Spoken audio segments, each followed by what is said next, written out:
Hello everyone, I'm Vin Ebenu here inside the WOBM newsroom with Bric Police Chief James Riccio for the second edition of Ask the Chief here with WOBM News. If you missed any of the first one, I'll start with that with Tom's River Police Chief Mitch Little last month. We have the full video you could watch on our YouTube channel where this second episode will be. And if you missed any part of this, or you know somebody who's missing the beginning of this or part of it, it'll be on our Facebook page throughout the day and for the days and weeks to come. So, Chief, welcome in. Thanks for joining us today. Thank you. We're going to talk about a few things. We're going to take some of your questions as well. So write it down in the comments section. And throughout the next little while, throughout this episode, we'll get to as many questions as possible. One of the things I wanted to talk about was what happened October 22nd near Bric Memorial High School. There's a couple of things that were drawn from that I want to kind of get into. But first, from the investigative standpoint, a couple arrests were made for a shooting that took place near the high school involving a young student who was injured and turned out to be okay. But where does the investigation stand at this point? Well, as you know, we made some arrests. So now it's in the hands of the prosecutor's office. They've been charged. I believe they are still incarcerated in the juvenile detention, and they'll be waiting for their day in court. Now, when that report first came in, what did your officers were looking to find out first? Was it that there were shots fired in the area or near the area, and who was involved? Well, as you can imagine, it was very confusing in the beginning. Reports were coming in that there was an active shooter at the school, and then that there were, at least the one injury and the person being tended to in the gym. Our initial reports and our initial officers responding believed that we had an active shooter at the school. Pretty quickly, when we arrived on scene, we were able to determine that the shooting actually happened about a quarter of a mile away from the school, and that the person that was struck retreated to the school for assistance. So that was a good thing. But just as a precaution, we treated it as though the shooting had happened in the school. So our officers immediately went in, went to the victim, started rendering aid, and then a systematic search of the school began.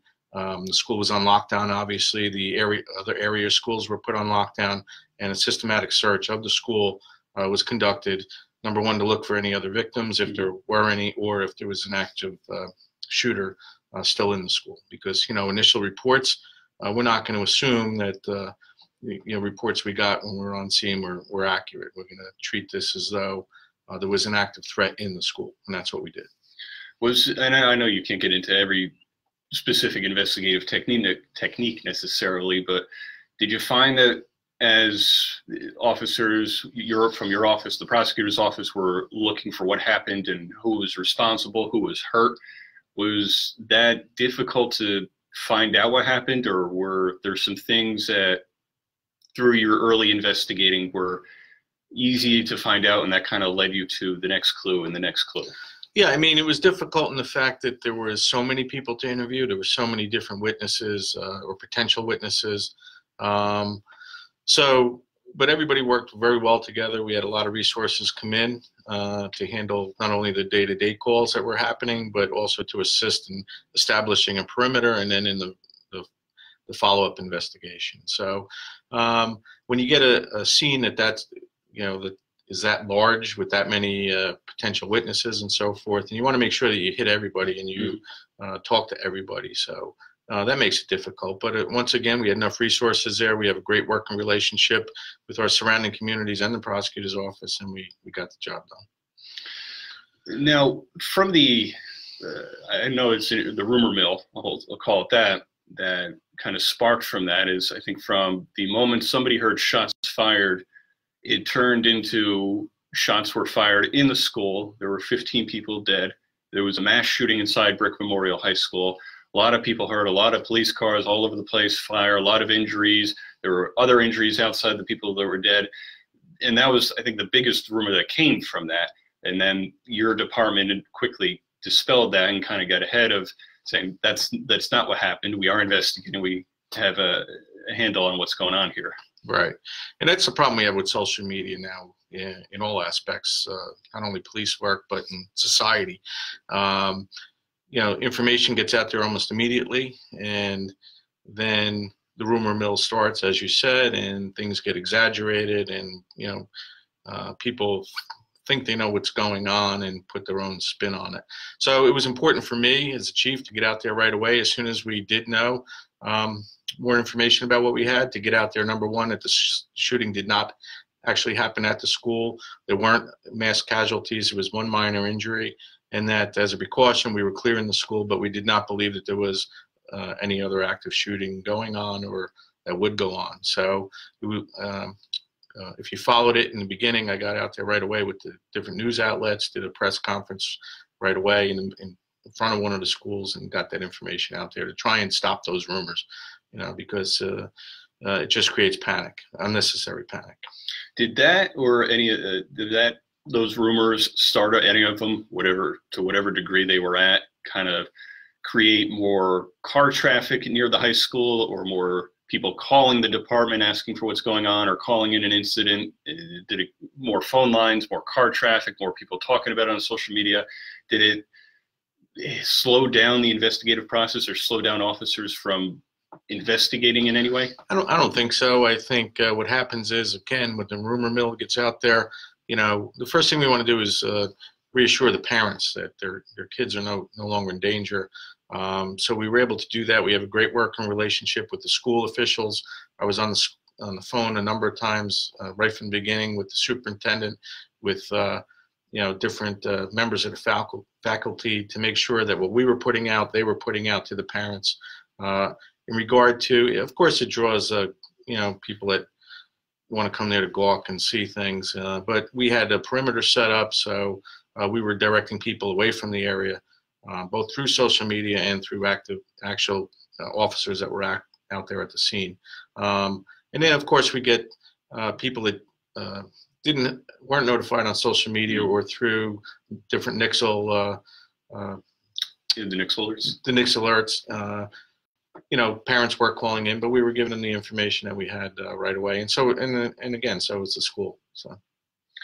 Now, one of the things, as there were releases coming out, there were a lot more arrests. I don't think directly associated with that, but in the weeks that have followed over the last month, a lot of different perimeters being set up, a lot of different arrests for different offenses. There was the one outside the Wawa, and another series of arrests last week about patrolling different parts of town, curbing the drug activity and other related offenses.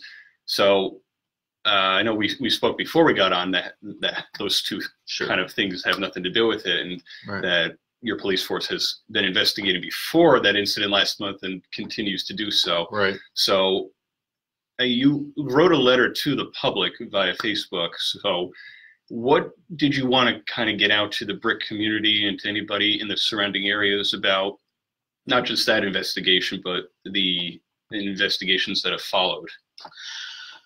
Well, as you know, and you probably read, in different news outlets, there was people that were out there trying to portray, Bric Township as this out of control town now that was riddled with crime and violence, and it's just not so.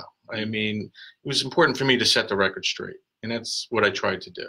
I mean, this was an isolated incident. The shooting was between two groups.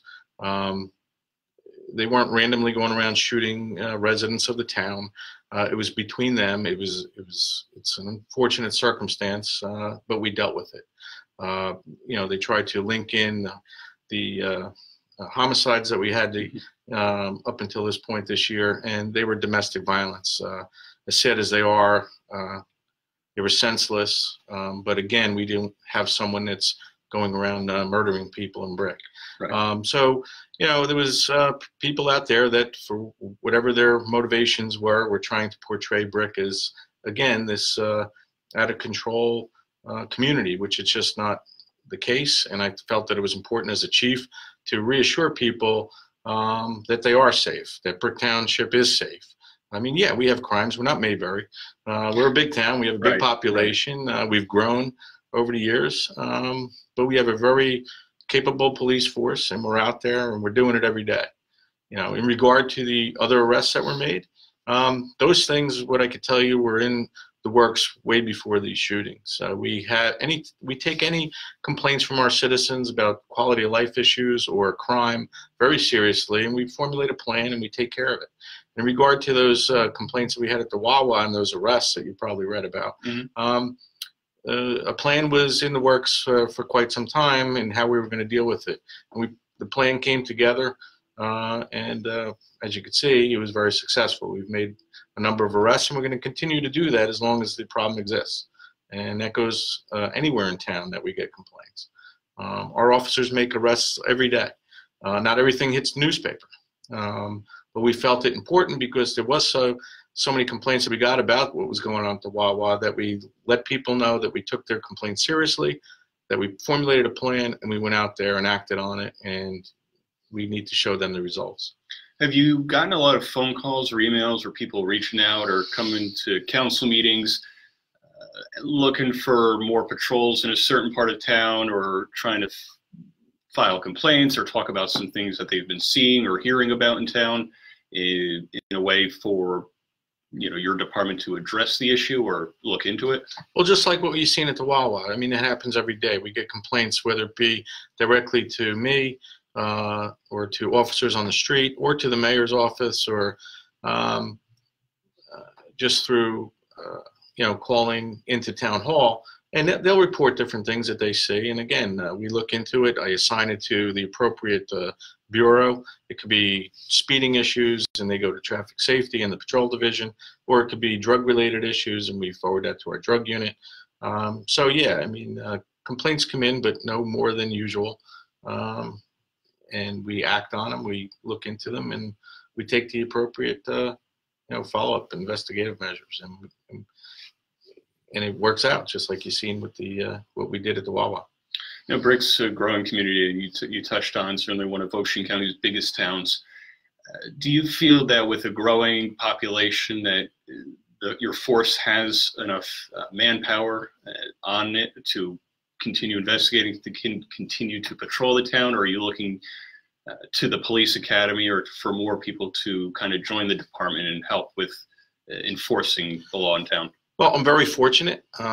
I have a mayor and council and business administrator that's been very open to hearing my thoughts on where this department needs to go and where we're looking to go. They've been very proactive in giving me the equipment and the personnel that I need, because that is their goal too, is to the safety of the people in our town. And they want to make sure that we have the resources that we need to get the job done. And they've been very good with that. I can't complain whatsoever. We are planning on adding some more officers. Of course, I'll take whatever I can get. But right now, I mean, with the number of officers we have, we're getting the job done. I want to look to add other programs and supplement some of the units that we already have, just so the officers have even more resources to do an even better job.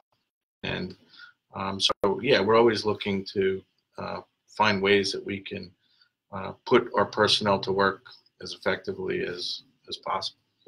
What are some of the other goals or things that you would like to do with the department, or do different things in town that you're able to share through the rest of this year and going into 2020? Well, since I became chief, I put a big emphasis on community policing. Our community policing division has grown. I feel, and I've said it a number of times, and I'm sure other chiefs would agree with me, that you're only as successful as the relationship that you have with the community. I mean, let's face it, there's only a certain number of police officers, but the communities are our eyes and our ears. They're our witnesses to things that occur. We can't be everywhere a crime occurs, and we're not most of the time. So we rely on the community to trust us, to give us information, and to work with us to solve crime and to prevent crime. So our community policing division is out there in a number of different ways. We started Neighborhood Watch, which we've taken it to a different level.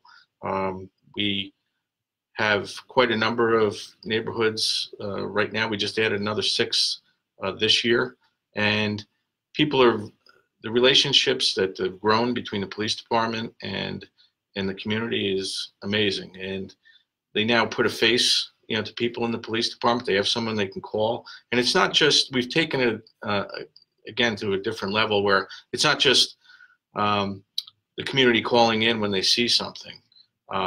We actually have regular meetings with them, and we'll put on different trainings on fraud or what's going on in their neighborhood, what's going on in town. We're doing CPR classes with a number of them. So we're working on a lot of different ways that we can interact and build a relationship, a better relationship with the community. Our district cars, the guys that work the neighborhoods for where these neighborhood watches are, come in so they know who's working in their area. Now, instead of just the guy driving by waving, they know it's, Bill or Bob or, the officer that works in my neighborhood, and they can call him or her, and give them information or just have a cup of coffee with them. And a lot of the, only once a year is coffee with a cop. Well, we have it 4 times a year. It just doesn't need to be on the national day. It's we want to, anything we could do to build bridges between the police department and the community, we do. We go out to our senior groups, we meet with our businesses, and we put on different little seminars with them to educate them, whether it be on drugs, fraud, things that are happening in the community, how not to be a victim. And I think that all of those things are important to build a relationship, with the community and build a trust. One thing we spoke about last year was with the schools was the We Tip Anonymous program. How have you seen that work out with the different schools? Did it come into play with the Bric Memorial incident last month? And overall, how have you seen that worked since you kind of put it into play and asked residents to partake? Well, that was put into place by the school. It was put together after we had a meeting with the school. Actually, it was after the Parkland shooting, because unfortunately, when large events like that or tragic events like that happen, it sparks the conversation again. But we've always, myself, members of my department, and the school administration didn't take a tragedy like that for us to start putting these things together. But that was just one of those things that during a meeting, how can we help bolster security here? Whether it be officers in the schools, we tip. We actually sent our officers with some select people from the school administration out to training to do threat assessments, where they actually went into the different schools just to see where they were lacking, and then put a report together to see things that need to be changed, whether it's things as simple as making sure the outside doors are marked, so officers could better communicate if they go there for an emergency, or the door locks, foyers, different policy and procedure changes to better enhance security. So we're always having those conversations with the school. They're very open, and We Tip was just one of those things that during one of these meetings came up, because what we felt it was important was that we want people to have an ability to report things that they see. In this day and age, people are afraid to, not because of retaliation, but because I think more of that they're going to be called racist or a bigot if they report something. So if they have a way to do it anonymously, that's what we were looking for, because we take any report seriously and we'll follow up on them. But we thought we needed a means in which the faculty, students could report things anonymously, so not to be in fear of being labeled, in a bad way. Right. What kind of security measures are currently in place in the Bric schools? And is there anything you'd be looking to enhance or add to in working with the Superintendent Cranston and making sure that students, faculty, staff, everybody's safe every day, at any point in the year? Well, we have 2 school resource officers that are in the schools that work with the school faculty to do investigations and so forth, and they're actually on site. The school also hired some retired police officers that are in the schools, and every day At different times of the day, I have district cars going to the schools to be on site when the schools are letting off or they're dismissing, and then throughout the day. We also, our schedule allows for officers to basically owe us time back. So we use that time where they actually come in on their days off, giving us time back that they owe us, and they'll work details in the schools, just going from school to school, for security. My ultimate goal is to get officers in every school, and we are actually right now working on a plan to hire Class 3 officers, which are retired officers that will be in the schools, and working on that with my business administrator, the mayor, and we plan on talking to the school about that. And I'm very optimistic that that is going to happen, where we'll have an officer in every school. But the important thing that everybody needs to know is the best security measures, even if we have officers in every schools, is not going to stop a school shooting from happening. It's a false sense of security if you think that is what's going to happen. Right. Because these people are sick, make no doubt. So if their plan is to go in and shoot up a school or to hurt people, they're going to do that because most of them must know that they're not going to get out, alive or uninjured. So the best plans that we put in place will not stop this if someone is intent on doing harm. Well, what we hope for is that we'll just be able to lessen the amount of injury or death, that comes from these incidents.